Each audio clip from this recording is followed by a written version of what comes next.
السلام علیکم، میں ہوں امتیاز حسین اور آپ میرا چینل دیکھ رہے ہیں امتیاز حسین ڈائری۔ ناظرین، ہم ملتان ڈسٹرکٹ کے اندر موجود ہیں۔ آج ہم اس کے جس حلقے کو کور کرنے جا رہے ہیں وہ ہے NA 151 اور NA 152۔ ہم ان دونوں حلقوں کو جو ہے وہ اس ویلاگ کے اندر کمپلیٹ کریں گے۔ اگر ہم اس کے 2018 کے الیکشن کی بات کریں اس حلقے کے اندر، تو 2018 کے اندر یہاں سے جو ہے وہ پاکستان تحریک انصاف کے امیدوار زین حسین قریشی جو ہیں، جو کہ شاہ محمود قریشی صاحب کے صاحبزادے ہیں، وہ یہاں سے اس حلقے سے جیتنے میں کامیاب ہوئے تھے۔ وہ NA 150 سے بھی جو ہے وہ جیتنے میں کامیاب ہوئے تھے۔ تو اگر ہم اوورال بات کریں ملتان کی سیاست کی، تو گیلانی فیملی اور قریشی فیملی جو ہیں یہ پہلے پاکستان پیپلز پارٹی کے اندر جو ہے موجود ہوتی تھیں، اور ملتان کو جو ہے وہ اس ٹائم پاکستان پیپلز پارٹی کا گڑھ سمجھا جاتا تھا۔ تو اب یہ فیملیز، گیلانی فیملی ابھی پاکستان پیپلز پارٹی کے اندر موجود ہے، اور جو قریشی فیملی ہے وہ اب کیونکہ پاکستان تحریک انصاف کے اندر چلی گئی ہے، تو ہمیں بہت سارے حلقوں کے اندر جو ہے وہ ان کا کہیں نہ کہیں مقابلہ جو ہے وہ دیکھنے کو ملتا ہے۔ سید یوسف رضا گیلانی صاحب خود بھی الیکشن میں کیونکہ ہوتے ہیں، ان کے 2 بیٹے ہیں وہ بھی الیکشن میں ہوتے ہیں۔ اسی طرح سے اگر ہم شاہ محمود قریشی صاحب کی بات کریں تو وہ خود بھی جو ہے الیکشن میں حصہ لیتے ہیں، ان کے بیٹے بھی لیتے ہیں، ان کی بیٹی بھی جو ہے وہ الیکشن میں حصہ لیتی ہیں۔ تو اگر ہم اس حلقے کی بات کریں تو یہاں سے 2018 کے الیکشن کے اندر جو ہے زین قریشی صاحب جو ہیں وہ یہاں سے جیتنے میں کامیاب ہوئے تھے، اور انہوں نے یہاں سے جو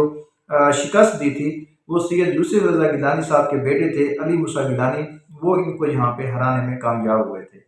یہاں سے پاکستان مسلم لیگ نواز کے امیدوار بھی تھے عبدالغفار ڈوگر، وہ بھی یہاں سے الیکشن میں انہوں نے حصہ لیا،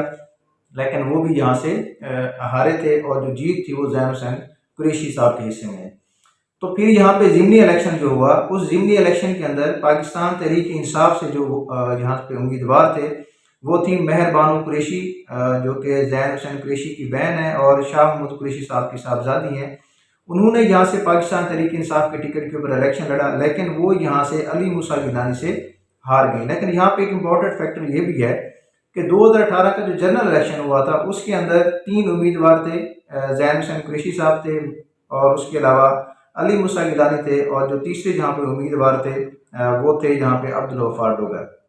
لیکن جو پھر بعد میں الیکشن ہوا ضمنی الیکشن کے اندر جو ہے وہ یہاں سے 2 امیدوار رہ گئے تھے۔ مہر بانو قریشی جو ہیں وہ پاکستان تحریک انصاف کے ٹکٹ کے اوپر الیکشن میں حصہ لے رہی تھیں، اور جو دوسرے امیدوار تھے وہ تھے علی موسیٰ گیلانی۔ جہاں سے عبدالغفار ڈوگر نے اس الیکشن کے اندر حصہ نہیں لیا، اور انہوں نے یہاں پہ حمایت کی علی موسیٰ گیلانی کی۔ تو یہاں سے جو ضمنی الیکشن تھا اس کے اندر علی موسیٰ گیلانی جو ہے وہ یہاں سے جیتنے میں کامیاب ہوئے۔ اب اگر ہم اس 2024 کے الیکشن کی اگر ہم بات کریں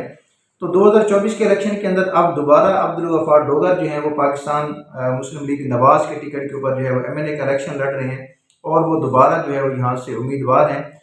تو اب جو پاکستان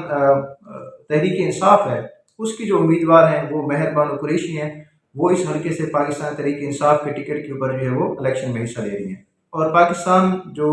پیپلز پارٹی ہے اس کے جو امیدوار ہیں وہ اب یہاں پہ موسیٰ گیلانی ہیں،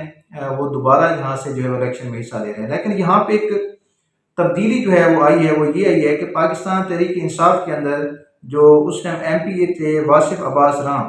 وہ اب چھوڑ کے پاکستان پیپلز پارٹی کے اندر شامل ہو گئے ہیں۔ تو وہ اپنے علاقے کے اندر اس حلقے کے اندر خاص طور پہ ایک مضبوط امیدوار جو ہے وہ کنسیڈر کیے جاتے ہیں، تو ان کی شمولیت پاکستان پیپلز پارٹی کے ساتھ ہوئی ہے۔ تو پاکستان پیپلز پارٹی کے اندر جو واصف عباس راں ہیں ان کی شمولیت سے پاکستان پیپلز پارٹی کی جو پوزیشن ہوگی ہے وہ اس حلقے کے اندر وہ بہت حد تک مضبوط ہو گئی ہے۔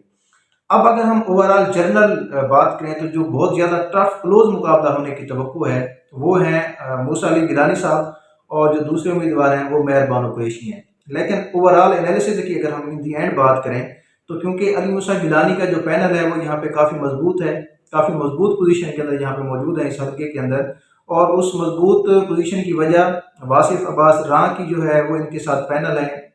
پاکستان پیپلز پارٹی کے اندر شمولیت ہے، تو جس کی وجہ سے یہ پینل جو ہے وہ مضبوط ہو گیا ہے، اور یہاں پہ اس حلقے کے اندر جو ابھی فیوریٹ امیدوار نظر آ رہے ہیں وہ علی موسیٰ گیلانی جو ہے وہ یہاں پہ کافی فیوریٹ امیدوار نظر آ رہے ہیں۔ اسی طرح سے اگر ہم یہاں پہ ملتان کا جو حلقہ ہے NA 152، اگر ہم اس حلقے کی بات کریں تو یہاں پہ پچھلے الیکشن کے اندر ابراہیم خان جو ہیں وہ یہاں سے جیتنے میں کامیاب ہوئے تھے 2018 کے الیکشن کے اندر،